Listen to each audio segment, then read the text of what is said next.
Okay, so hi, welcome back to another episode of the Cricket and the King YouTube channel. I'm Ben. Today I'm going to be less exciting, less, you know, demonstrator, teacher, big whiteboard, stupid drawing-y, because I want to take a more serious tone, and I want to give just my thoughts on kind of what's going on with young people and why I'm doing the whole thing that I'm doing. You could probably tell. I don't have a ton of technical skill. I'm not really good at editing or making catchy thumbnails or making videos that are super engaging and gonna keep your attention in this attention, click economy. But I still think it's valuable, and I'll tell you why. I have been working with young people for the last 8 years. So I ran a youth center for the last 3 years. I started it, and it's in Alberta. And then I ran a youth group in Campbell River, BC, which is on Vancouver Island, for about 3 years. And before that, I was a track coach and I volunteered with youth all over. So basically, I've been working with young people for a long time. And I understand the tendency of older generations to always say, well, the young generation has a problem. They don't know what's going to happen, blah, blah, blah. And then it all works out fine in the end, right? Like, it turns out that old people just don't like change. And it's all an overblown misunderstanding. But with this generation, it's different. And I understand how that sounds. Everybody's like, well, this time it's different. But this time it really is. And I've observed a shift in kids that happened through COVID, and is still happening now, that is really, really alarming. And it's an inability to learn, grow, or be hopeful. Um, it seems like they are all stuck about 4 years behind where they need to be. And that's not just the pandemic, I don't think. I don't think that's the whole issue. I don't think it's all technology either. But it's not all technology. I think it's a combination of things. I think we have a culture that is falling apart in the West. Nobody knows what's going on. Nobody wants to believe that there's objective reality, like universal objective truth, has been denied outright as a concept. Living your truth is just a way that young people communicate. They can get out of everything by just saying, like, well, that's true for you, but it isn't true for me. It's like, well, that's not how reality works, right? Another thing is their inability to read and comprehend anything because of the technology. They're looking for quick dopamine hits all the time. Their attention span is essentially zero. The level of reading comprehension and knowledge that I've seen among high school students, isn't even at a base level. And I'm not saying this from my ivory tower, like I've studied so much or I've done so much, or the young people should be reading Hamlet. Like, I don't care about any of that. I'm talking about like a basic reading comprehension, like the ability to track a conversation that's longer than 5 minutes and come out with an understanding of what you talked about. Like, that's gone. Um, there are some kids that are able to do it, and those kids typically have parents that are together and that put a lot of restrictions on their technology use. But that's not the vast majority of kids. Most kids are in single parent homes, or the ones that I see. I guess I'm in a very specific demographic, because not, kids that are in a super stable home and have all of these great things to do aren't necessarily coming to a youth center. Uh, uh, but a lot of the kids that I see, they live in two separate homes, split between mom and dad, or they live with just mom, or they live with just dad, and those parents are trying to work, trying to provide, trying to do their best, and they don't have the time to necessarily make sure that those kids are on the right path, that they're always constantly doing the right thing. And so those kids end up getting left behind. They kind of fall through the cracks. Beyond that, going back to the cultural issue, they're not allowed to fail school. So the teachers are not allowed to fail them and hold them back, even though for most of these kids, that is entirely necessary. You have to have consequences for your actions. If you do not apply yourself, if you are in grade 9 reading at a grade 4 level, you should not be allowed to go into grade 10. You have to be held back.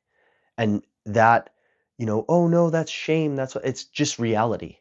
Like, we can't have a bunch of kids that cannot read, that cannot write, that cannot comprehend, um, and all of the authority has been taken away from adults. We used to trust adults to do the right thing for kids, and now I've had kids tell me in my youth center, when I tell them something they don't like, they will say, "Well, I'll just tell the police that you did something nefarious to me." And I'm not saying what it is because I don't wanna get kicked off of YouTube, but you can guess what that is. Like, how horrible of a threat is that? I'm running a volunteer youth center. Um, like, I'm not getting paid oodles of money. My family and friends essentially support what I'm doing, and these kids still feel like they have the right to come in and threaten me, um, with their ability to manipulate the social will, I guess, is what you would call it, and it's wild. I've never seen this much blatant disregard for authority in my life. They have no respect for adults. They have, like I said, a very low ability to take in and comprehend and process and apply information. Like, just abysmal reading comprehension. Like, I know the attention span thing, like everybody's talking about it. I know everybody in society is struggling with it, but Gen Z and Gen Alpha in particular, they are they are really, really struggling. I think another thing is the nihilism that I see in this generation, like the general hopelessness. I know millennials kind of coined it with their particular brand of memes and the internet culture where they're like, too bad I didn't buy real estate when I was 7 years old, right? Or like, oh, I was too busy being born when I should have been buying Apple stock. Like, there's all kinds of things that millennials say. I'm kind of tail end of millennials, start of Gen Z. I don't really know where I land. I was born in 1995, so you know, you can decide in the comments what generation I'm a part of. But I remember the age without internet. I was very young, but I do still remember it. I remember my parents getting a phone in the car, like in the van. They had like a cell phone that you had to plug into the 12 volt, and it was like this big case, and it was such a big deal. Um, so I am not part of the generation that doesn't remember, like, I still that sound that, like, boo doo doo doo doo doo, like that sound for the internet starting up, I remember that. Um, so I'm not I don't feel like I necessarily relate to Gen Z. I have 2 older siblings who I would consider millennials, and then I have 2 younger siblings who I would consider Gen Z, and I feel kind of trapped in the middle. Um, Sorry, that's a side note, but I'm just saying that I feel like I see both sides, but I really, really see more problems with the Gen Z than I do with the millennials. There's still lots of stuff, to criticize like my own generation or what I feel is my own generation on, but the Gen Zs have like an extra disadvantage, um, and they are very hopeless, and that's a massive problem. And the reason I'm talking about it, the reason I'm doing all of these videos is that as a society, it is going to get much, much worse unless we do something. If we don't choose to see the problem, acknowledge it for what it is, and take fairly drastic action, there's nothing that's going to change and it's going to get worse. And you might be like, oh, well, whatever. What can I do? There's nothing I can do. It's like that attitude right there is what makes things get worse.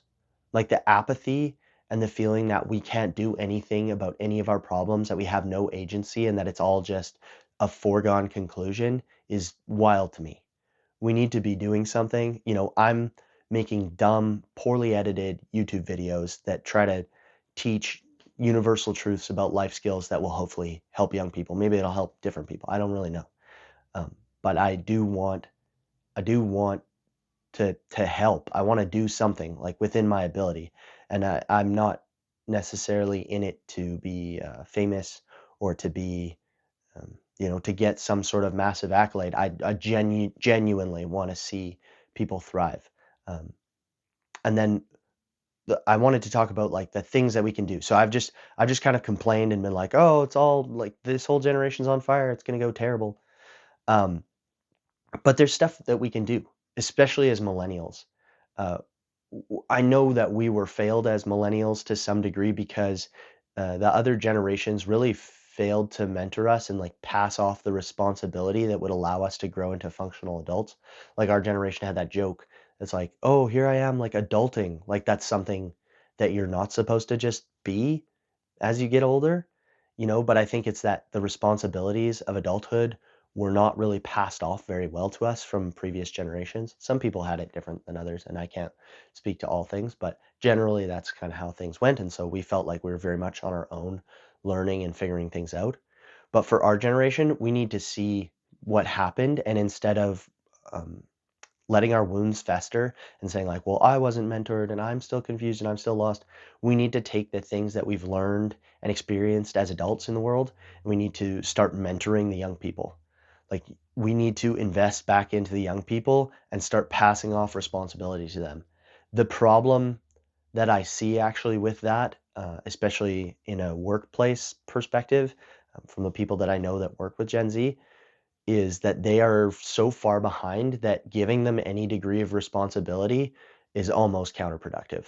Like you get less done and things move slower if you give them responsibility. It's like trying to teach a 6-year-old how to use a broom. It's really tedious and they end up spreading stuff everywhere instead of actually helping you clean up in a meaningful way. And and that's a problem, but they're never going to get the responsibility unless we start to allow them to handle the responsibility and see what that feels like and feel the weight and the pressure of of responsibility on their lives. We need to do that. We also need to be super honest with them. I have watched people coddle, including myself. I've caught myself doing this, is not saying something that probably needs to be said for their benefit, because we're afraid of hurting their feelings or them having like a big emotion about something. But we need radical candor with these kids. Like you need to tell them, hey, that's unacceptable. You cannot treat people like that. You cannot hold your own feelings over others. Like you are not the main character. You need to work hard. If they're not working hard enough, don't just quietly fire them. Like let them know. They're not getting I've seen a lot of kids that are confused. They're like, well, I don't know why I can't keep a job, or like I don't know why. And it's because people are just seeing the problems and then not identifying them to the person and instead just like pushing them off to the side. And that's not helpful. Like you can still push them off to the side. I'm not saying keep somebody on your team that's degrading the performance of the whole business, but let them know. Like why are you like you took 13 mental health days in 20 days. Like I don't know if you're constantly on the edge of suicide, but this is just work. This is just what we have to do. This is just what society is. I'm sorry that you feel it's unfair, but that's reality. And we need to have that kind of radical candor with them. That's why I teach my super happy fun time whiteboard lessons. I talk about personal responsibility and on different psychological principles and different truths that I've experienced living a normal life. Because I had to learn these lessons too, and it wasn't necessarily easy. I made a lot of mistakes. Um, and I was not a perfect person by any means. And then the if you're an older person that you listen to this, thank you. Go out, mentor, take care of young people, do what you have to do. Try to contribute to the solution, not just whine about the problem. But if you're a young person listening to this and what I've said kind of resonates with you, where you're like, yeah, I do feel behind. Yeah, I recognize my reading comprehension is lower than it needs to be, or like I've recognized that I've really struggled in the workplace or wherever.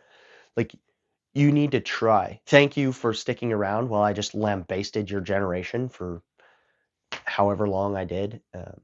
But but you guys need to try, and there is hope, and you can change things by trying.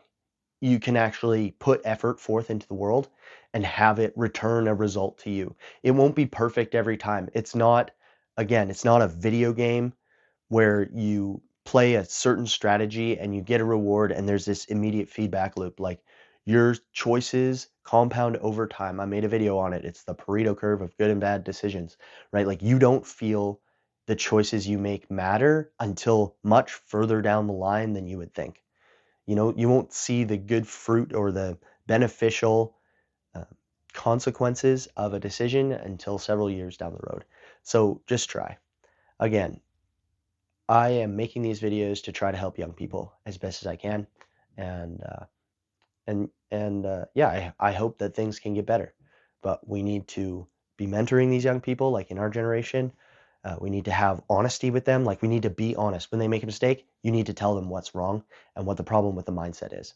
And then if you're young, just try. Just try really hard and ask for help. I know it's hard, but just get out there. Anyway, thanks for listening. Uh, Hope that you'll join me on the next one. Maybe I'll be back to Super Happy Fun Time. Maybe I'll have another serious talk. I don't know. But yeah, bye for now.